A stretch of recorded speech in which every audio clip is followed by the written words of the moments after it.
Asawa ni Julius Babaw na si Tintin Babaw ay meron nga talagang tinanong kay Bel Mariano na ngayon ay nagtitrending na.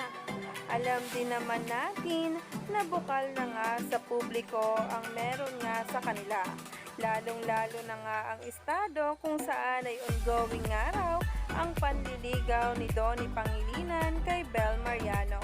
At pareho nga nilang hindi ito tinatanggi kung saan ay nakapokus nga sila sa isa't isa at sa kanilang kaganapan sa buhay career.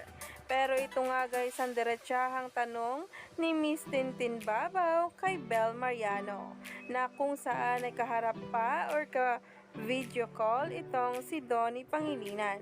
Narito nga mismo ang nasabing post na nagtitrending na nga at pinag-uusapan ng maraming ang netizens at ng mga bula. Narito ang nasabing video.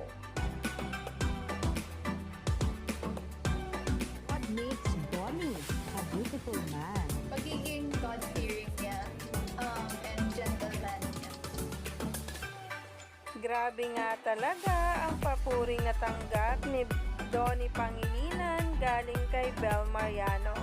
Ang kasagutan nga talaga niya sa tanong ni Miss Tintin Babaw ay nagtrending nga agad-agad. At pinapatunayan nga talaga ni Donnie Pangilinan ang mismong sinabi kung saan sa lahat ng bagay kapag magkasama ay siya nga ang number 1 priority. Kaya naman, stay tuned lang tayo for more updates tungkol sa Don Bell.